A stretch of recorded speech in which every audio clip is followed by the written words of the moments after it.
In the world of pro wrestling, some wrestlers win with pure technique, and some win through storytelling. But there's another group entirely. They win by daring to cross lines most people wouldn't even think to touch. Injuries, weapons, scars, and collisions that leave the crowd both thrilled and uneasy. That's extreme in the truest sense. In today's video, we're taking you through the names who, the moment they show up, turn the ring into a battlefield. From ECW icons, to deathmatch daredevils, to WWE legends an entire era had to watch out for. Let's get started right now. Wrestling Sphere, go. 1. Raven. Raven is a name you almost can't leave out when you talk about extreme wrestling in the late 90s and early 2000s. In ECW, he didn't just take part in hardcore, he lived inside it. Every entrance carried this thick, heavy atmosphere. Dark, bitter, and ready to drag the match past any clean boundary the moment things got comfortable. And if ECW had rivalries with the promotion's DNA stamped into every bruise, then Raven's long-running war with Tommy Dreamer sits right at the top. Years in the making, brutally personal, and unforgettable like a story told through welts and obsession. What makes Raven truly impressive, though, is that he was never trapped under one roof. When he left ECW, he carried that danger with him, took it everywhere, and turned it into a brand. In WCW, Raven was framed as this corrupted, messed-up, rich kid type. Sounds like a strange fit on paper, yet it worked, because Raven always knew how to turn being out of step into a magnet. Over in TNA, he gradually felt like a monument. He didn't have to scream for attention. Sometimes he only had to stand there, and you could feel a whole history of collisions staring back at you. Then came WWF in the Attitude Era, the brightest stretch of Raven's career outside ECW. Because here, he wasn't just around. He planted himself firmly in the company's hardcore weight class. Winning the Hardcore Championship 26 times isn't just a number to brag about. It's proof of someone who understood chaos so well he could make it routine. Raven even took that energy all the way to WrestleMania 17 in that explosive triple threat with The Big Show and Kane, where everything felt like it was blowing up with no breaks and no mercy. The most interesting thing about Raven is how he could carve out a place for himself anywhere he landed. Even after stepping away from full-time competition, he'd still pop up on the indies now and then, just to remind everyone, Raven wasn't extreme because of props. He was extreme because he was willing to tap into the violence inside himself and turn it into a language. And it's kind of wild to think about. A guy who once worked as an interviewer/manager under the name Johnny Polo reinvented himself by showing the world exactly how dangerous he could be, once the right stage finally opened up. 2. The original Sheik. If there's one name that instantly brings to mind the smell of smoke, a wall of booze, and that uneasy feeling in your gut, it's the original Sheik. He didn't need sculpted muscles, and he didn't rely on flashy, polished technique to be labeled extreme. What made Sheik terrifying was the slow-burn volatility in his presence, like a fuse already lit.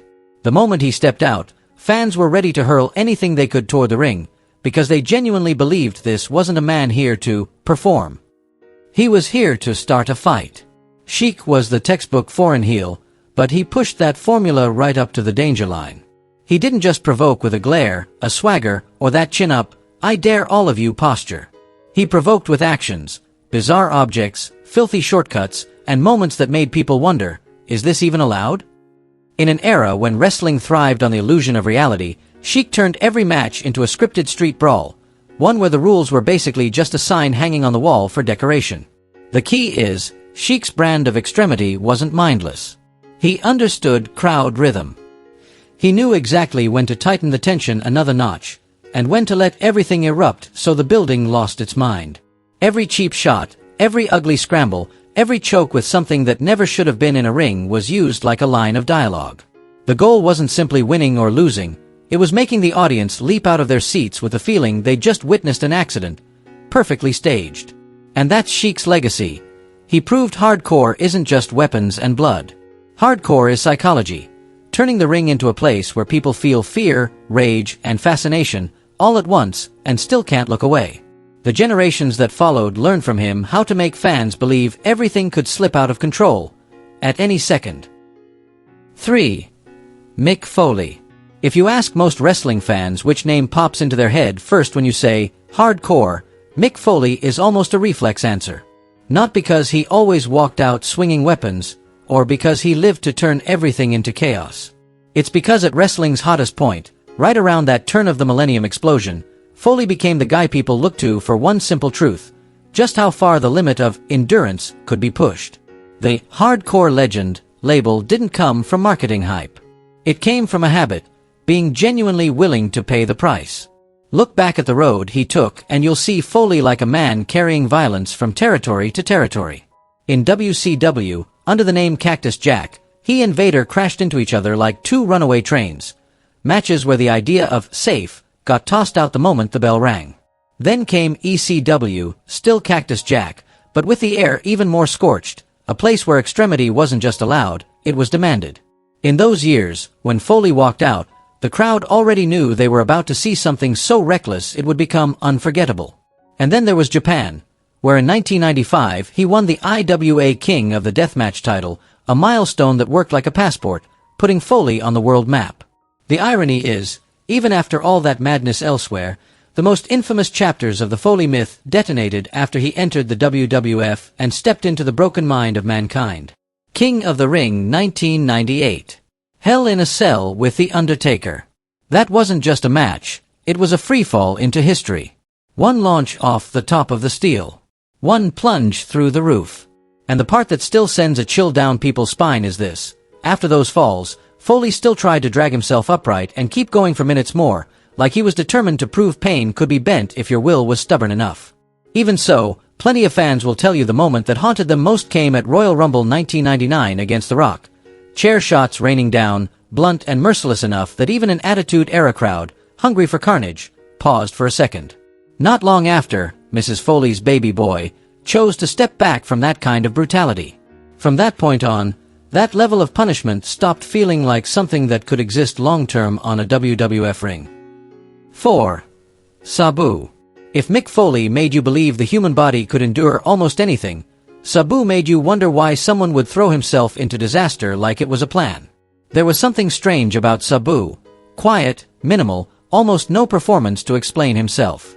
He'd come out taped up, eyes cold like he'd already accepted the consequences, and then the match would become a straight plunge downhill, no one able to hit the brakes, least of all him. Sabu is welded to that era of ECW where extreme wasn't a decorative word, it was an unwritten law. What set him apart wasn't just the weapons.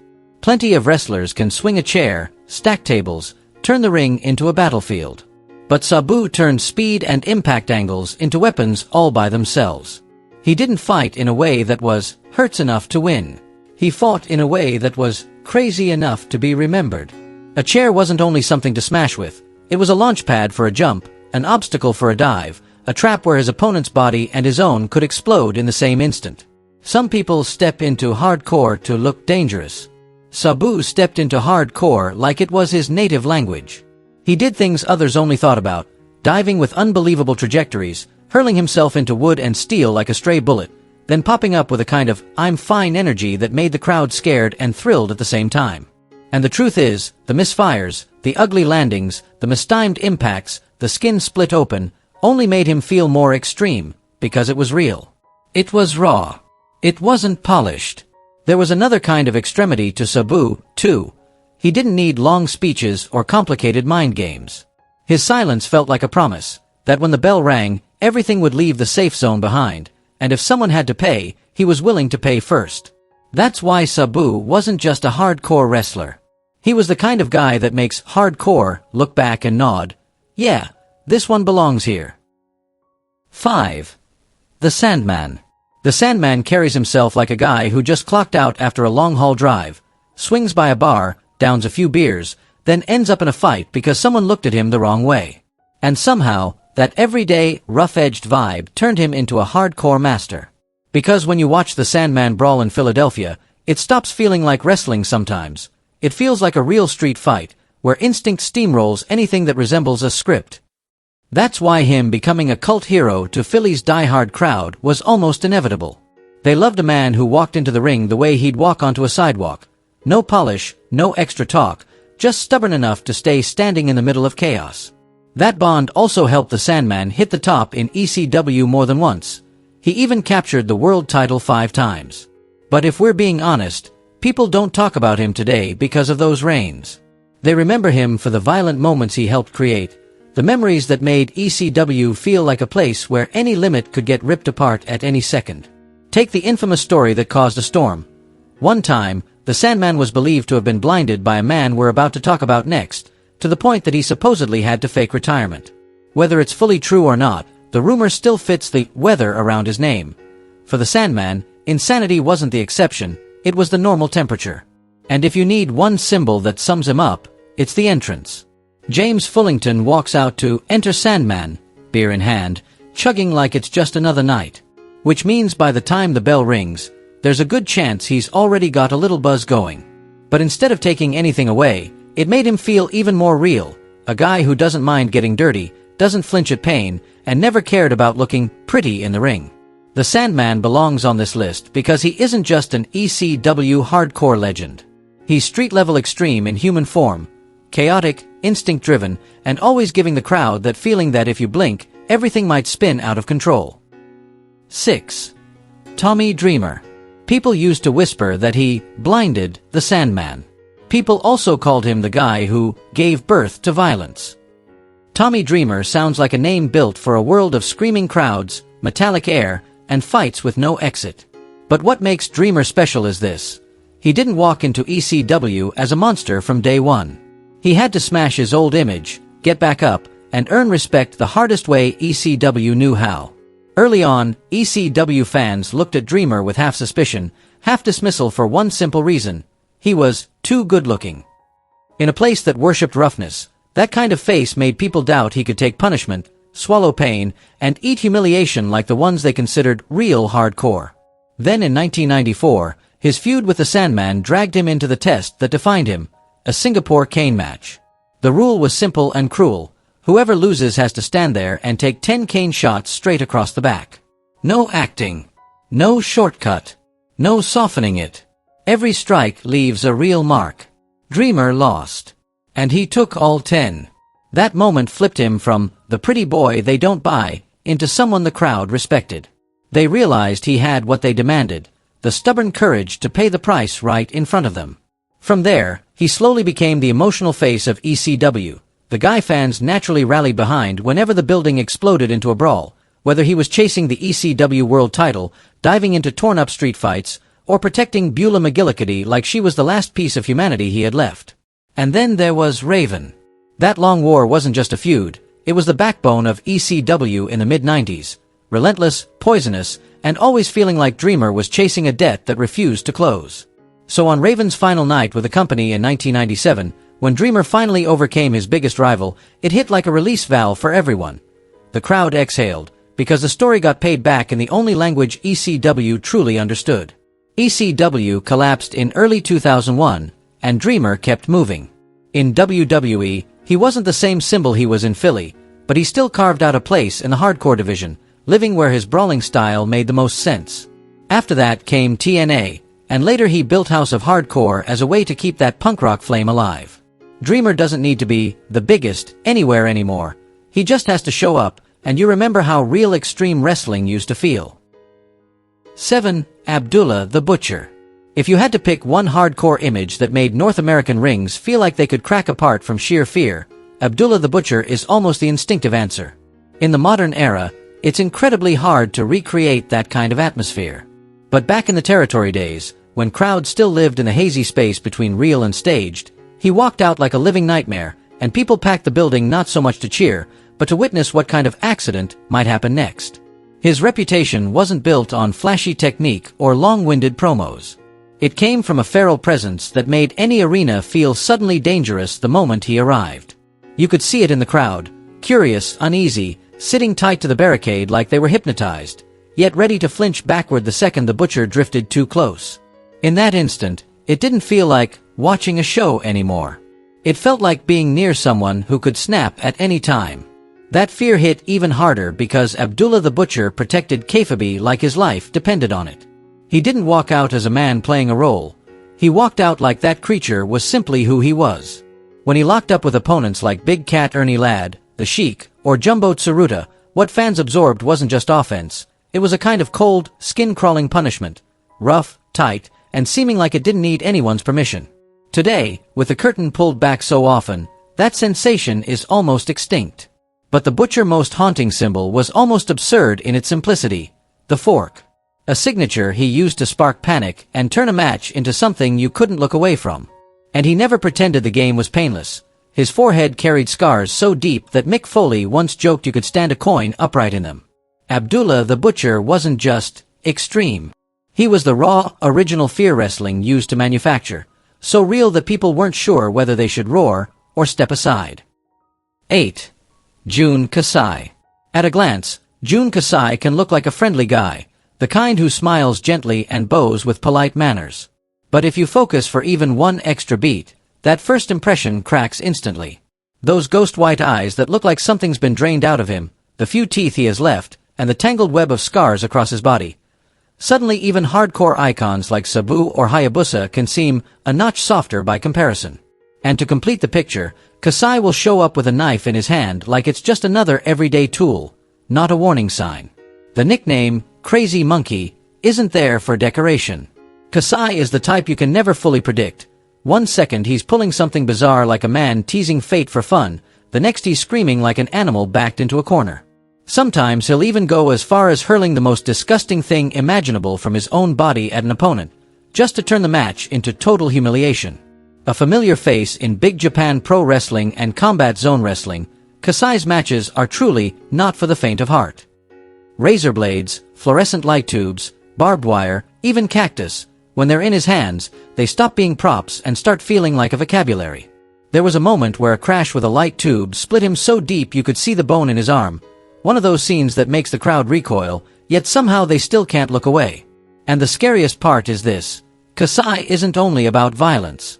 He can wrestle clean, solid technical matches too, and he's proven that when stepping onto other stages like 01. He can even bring his madness into comedy-leaning bouts in DDT Pro, and he's shown up in Joshi spaces like Ice Ribbon. But whether the music is cheerful or the vibe is light, you still get the same feeling. It's probably smarter not to mess with Jun Kasai. Because with him, the line between a joke and a disaster is as thin as a shard of freshly broken glass. 9. New Jack. New Jack is the kind of wrestler where, the moment you hear the name, the building's energy shifts. He was never meant to deliver a technical classic like Bryan Danielson or Bret Hart, and he never tried to pretend otherwise.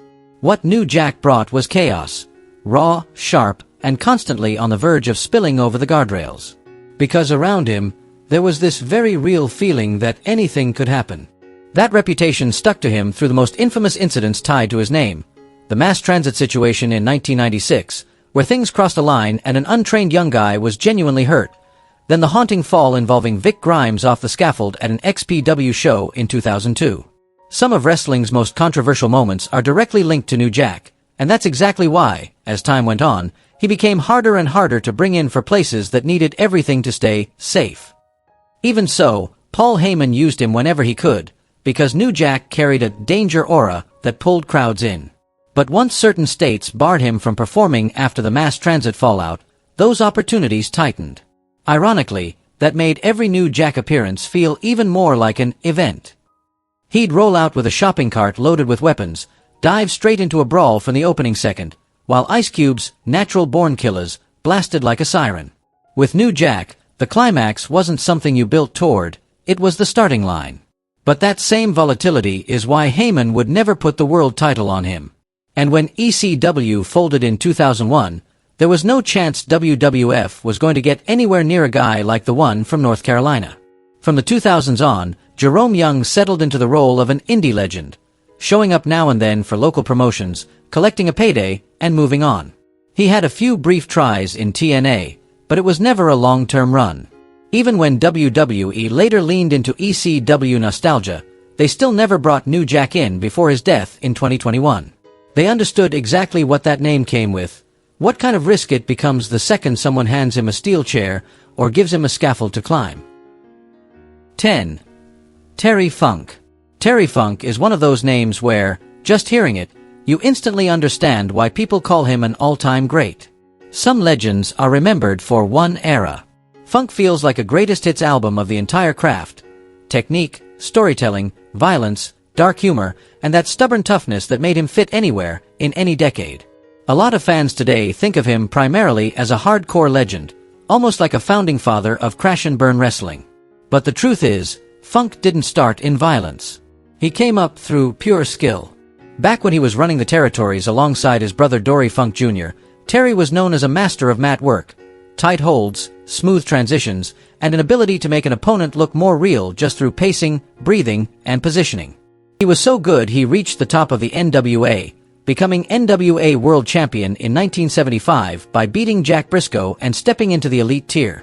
Then the industry shifted. Wrestling changed colors. Fans started craving something harsher, faster, more shocking. And Terry Funk was smart enough to see that picture early. In 1993, he walked into a young company called Eastern Championship Wrestling like he was grabbing a gearshift and slamming it forward. From technical wizard to a man willing to play by their rules. Not long after, the name became Extreme Championship Wrestling, and Funk evolved with it. Hotter, riskier, ready to use whatever was within reach to turn a match into a structured riot. The key point is, Funk didn't learn it from scratch at that stage. He already knew that kind of punishment from Japan, where he'd built a reputation in a more brutal direction, even working events like King of the Deathmatch. So even though he was past 40, considered old by the standards of that time, he still kept up with the roster, and in many ways outclassed them in believability and the sheer truth behind every strike.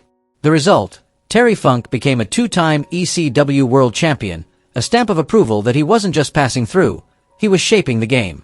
And Funk didn't stop with ECW. He carried that middle-aged and completely unhinged persona into WCW and WWF, blending perfectly with the wild rhythm of Crash TV.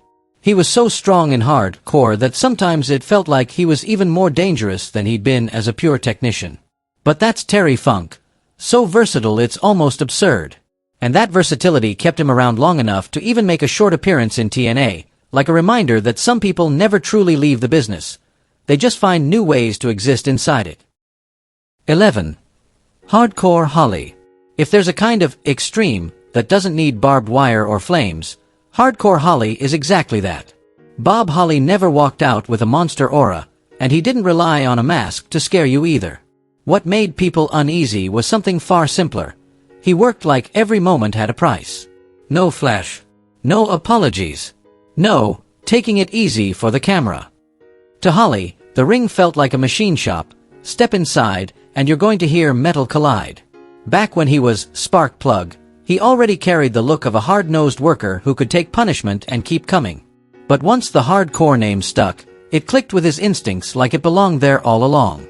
In the chaos of the hardcore division, where a title could change hands in a hallway, a parking lot, or some trash-strewn backstage corner, Holly didn't have to pretend.